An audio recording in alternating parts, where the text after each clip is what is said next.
Invincible versus Omni-Man. Obviously, these two have already fought before, and it was a pretty definitive win for Omni-Man. But ever since then, well, Invincible has just kept on getting more and more powerful. Now that he's successfully defeating Viltrumites himself, well, I think it's time to take a look and see who would win in a rematch against the two of them. So let's get to it. Born as a Viltrumite human, Mark Grayson would ultimately gain incredible superpowers and start training to become a hero under his father Omni-Man's mentorship as Invincible. Now the strongest and most powerful hero on Earth, Invincible will do everything it takes to protect Earth from any threat out there, especially the ever-looming danger of the Viltrum Empire. Now Invincible, well, the kid is a Viltrumite. You know he's incredibly strong and powerful. When he was first starting out as a hero, well, he stopped an asteroid from coming in and destroying a country on Earth, stopped it cold, threw it back into space. And even if you don't want to count his fight against Omni-Man as actually a true fight, he did fight against Thula. When he finally stopped holding back, started fighting like his life actually depended on it, well, he was able to hold his own against Thula, pretty powerful Viltrumite warrior. Yeah, he's still been rocked by Omni-Man and Anissa, so he's still got a ways to go before facing off against Viltrumite elites, but baby steps. It was at least impressive enough that the Viltrum Empire took notice and decided that that fight meant Mark was worthy of his Viltrumite heritage and would take his dad's place with conquering the Earth. And Mark has been training and pushing himself more and more ever since then. He's definitely stronger and more powerful than he's ever been before. And again, Mark is a Viltrumite, and Viltrumites are stupid tough. Like Invincible, even just surviving the fight against Omni-Man is one of the best durability feature ever gonna see. Omni-Man was literally launching him all the way around the planet during that fight. That's absolutely crazy. He was hitting him so hard that he was unleashing earthquakes and shaking mountains. Mark took it all. That's actually pretty consistent for him, because other Viltrumites have been able to do stuff similar, and Invincible is still able to hang in there and take it. His durability is nothing to scoff at, and he's only getting tougher and tougher. When before, Reanimen were really able to give him a good fight, now they're nothing to him. Invincible is even able to survive point-blank nuclear bombs and keep on going. Lastly, well, Invincible is very fast. Fast enough to fly to the moon in just a few seconds and move easily faster than the speed of sound. He's arguably the fastest hero on Earth, and Invincible is only getting better and better as he goes through his training. Just 90 days of training with GDA, and Mark got 138% more powerful.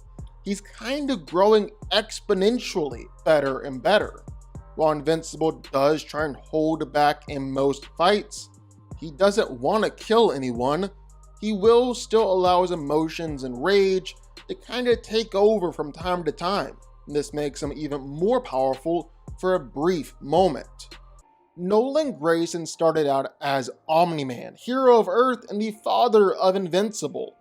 But then he revealed that he was actually a Viltrumite, sent on a mission by the Viltrum Empire to conquer the Earth and bring it under his control. But it turns out his time on Earth changed him for the better, and ever since then, he's been seeking redemption, leaving the Viltrum Empire and joining the Coalition of the Planets in their struggle to end the Viltrumite tyranny once and for all. Well, when you're looking at Omni-Man here, there's some pretty obvious big feats. I mean, for starters, in his fight against Invincible, well, Omni-Man was punching Mark so hard that he was shaking entire mountains, and doing this repeatedly. In fact, Omni-Man was sending Mark flying all over the planet, causing earthquakes each time that he landed. And that was against his own son. He was holding back there. There's also the time where Omni-Man claimed that he managed to stop an asteroid the size of Texas. Just think about that, an asteroid the size of Texas. That's an extinction level event right there. That would be about 7 billion metric tons of meteor he had to stop, not even taking into account acceleration or anything like that. Omni-Man is definitely one of the strongest, most powerful Viltrumites out there. He's also really, really tough. Again, it's something that Viltrumites are great at, and Omni-Man is one of the best of all of them. He's been pretty much unaffected by any attack from Immortal. He was unaffected by any of the attacks from Invincible during their first fight. In fact, Omni-Man has regularly been able to take attacks from all sorts of different Viltrumites, not really gone down or been all that injured. He's taken massive nuclear lasers, survived it completely unscathed, even taking nukes at point blank range, not even being slowed down. Lastly, well, Omni-Man, like all other Viltrumites, has the ability to move well above the speed of light. He was able to slaughter all the Guardians of the Globe in just moments, despite having a super speedster of their own in Red Rush. He was much faster than Invincible during their first fight. Invincible is legitimately moving in slow motion, and he's much faster than other Viltrumites too, than even just simply flying around. Nolan is much faster than the speed of light. When he left Earth, he decided to travel to another planet with life, and that journey took him about a week. But not just any planet, but a planet in the Virgo supercluster, which is 65 million light years away from the Earth. He traveled that span in just a week, making him massively faster than the speed of light, no questions asked. And all these powers, his strength, his speed, even his durability, is best put on display when Omni-Man decided to completely and utterly destroy the Flaxan Empire. And I do mean completely destroy it. He flew through a continent-sized city fast enough to where he was literally causing nuclear-level destruction as he flew around. Basically, how that works is that as he reached light speed, or even just under the speed of light, Nolan was hitting molecules and atoms in the air with so much speed and force that it's causing nuclear fusion, leveling continent-sized cities, sending the entire planet back to the Stone Age. He just kept 3 of them alive in order to send him back, and then killed them too. So, who wins? Well, let's break it down.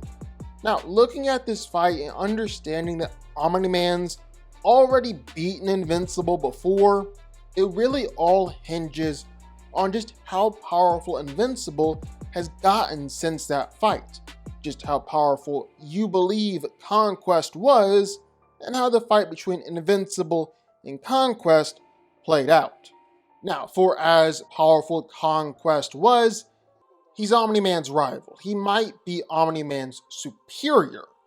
The show pretty much confirmed this through both the way that Cecil talks and even how Conquest talked about Omni-Man and the other Viltrumites.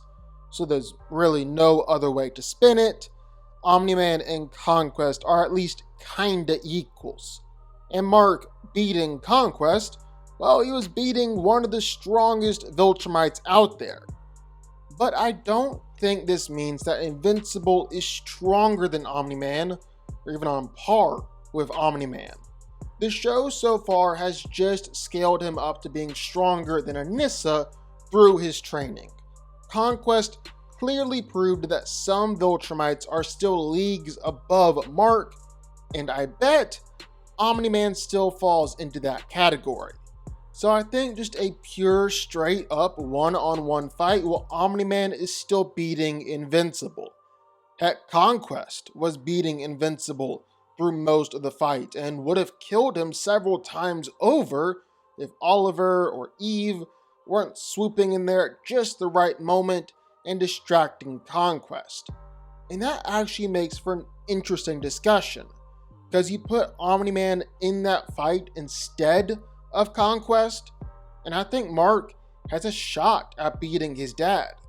And it's really just because of two reasons. One, obviously Mark had help.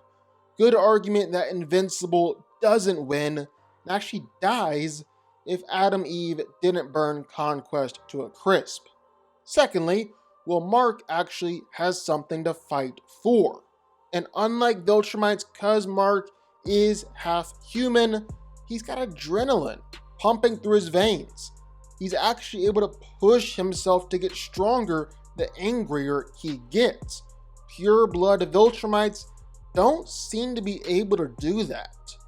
So put Omni-Man in this same fight instead of Conquest. Like I said, I think Invincible still could have won it. But in pretty much any other scenario, Omni-Man is still coming out on top. Invincible's gotten a whole lot stronger, but don't think he's beating Pops just yet. Omni-Man wins.